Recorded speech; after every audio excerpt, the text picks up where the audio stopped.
Здравейте! Имаме удоволствието да разговаряме с доктор Керезова, уважаван специалист по инвазивна гастроентерология в УМБАЛ София Мед с дългогодишна практика и безспорен авторитет сред пациентите.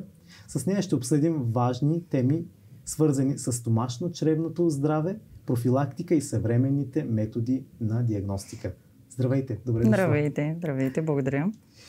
Бихте ли ни споделили какво представляват гастроскопията и колоноскопията, в кои случаи се прилагат и каква е основната им диагностична стойност? Да.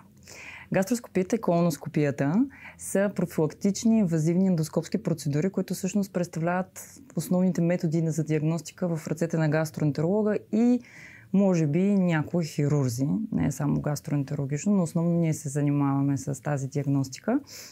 Какво представлява самата процедура? Това е оптичен апарат, чрез който се оглежда съответно гастроскопията стомах, 12-пръстник и началната част на тънко черво, а колоноскопията съответно цялото дебело черво, като има възможност да се премине и да се огледа също първоначалната част пък на края на тънкото черво, така наречения илюм.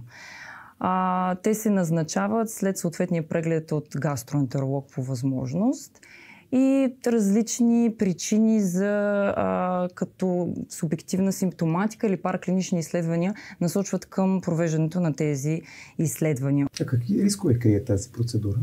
В днешно време абсолютно никакви според мен. Разбира се, трябва да се провеждат от колеги, лекари, ендоскописти, които имат опит. Но така или иначе, минимум е възможността за някакви adverse events, както ние ги наричаме. Така че не мисля, че има някаква контраиндикация за провеждане на тези изследвания. Много хора се притесняват от колоноскопията и вие знаете. Съществува безболезнена колоноскопия, в кавички казано. Наистина ли е възможно това? Да, има такова наименование. Все повече се среща в интернет пространствата и на мен ми направи впечатление. Сега като цяло, колоноскопията и без анестезия не е казано, че е болезнена. В смисъл, човек, който знае как добре да борави с апаратурата, може да преодолее извивките на червото, защото не е просто една тръба, която се минава. Има своите специфики тази методика.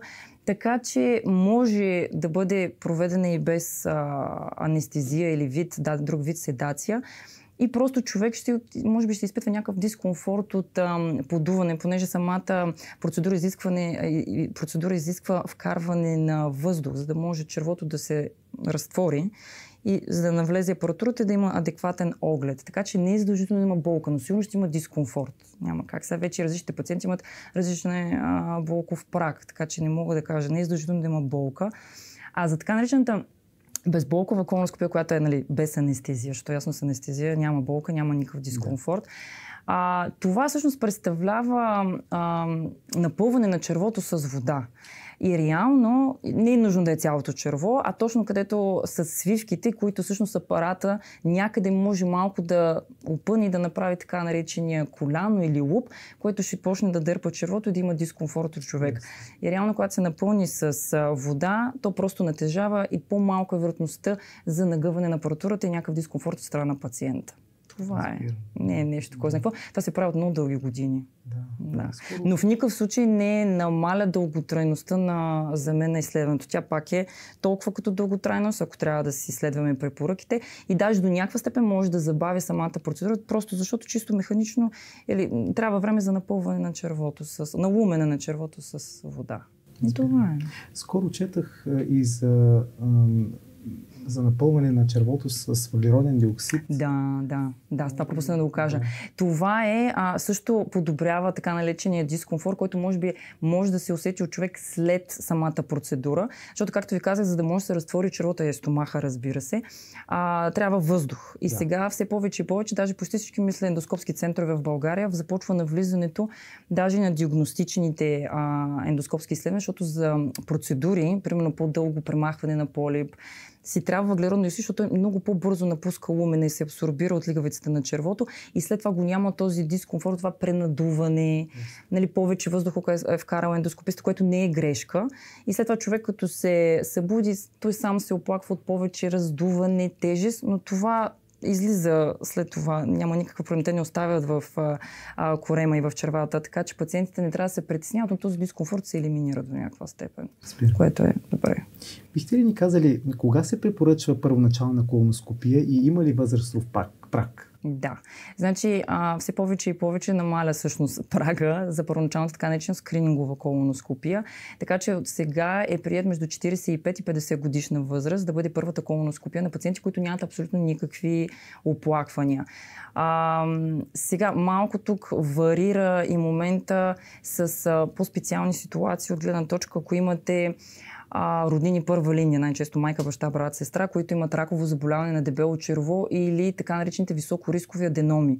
Високорискови полипи. Те са няколко вида в зависимост от хистологичният им вариант.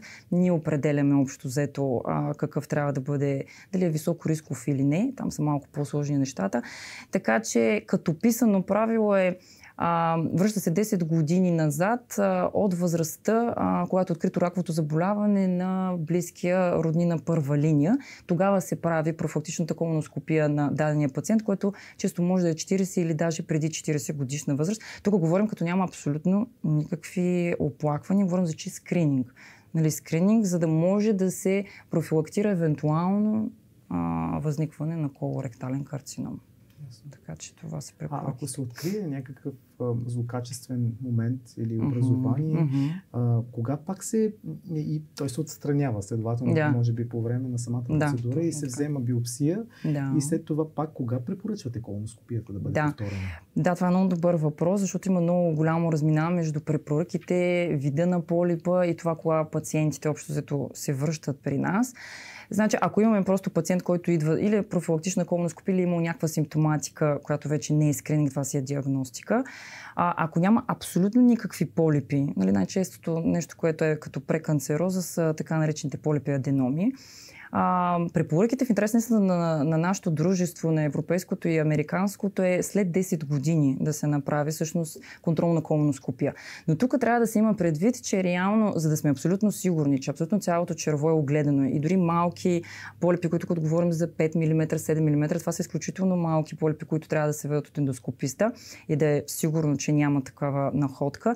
Червото трябва да е абсолютно перфектно подготвено, така че тези така известни разтвори, които се пият, изключително добре трябва да се обясни на пациента как да се приемат, каква е диетата преди самия прием, няколко дена преди това, за да може червото да е абсолютно добре почистено, за да може чисто визуално ендоскописта да може да не пропусне нещо между лигавичните гънки.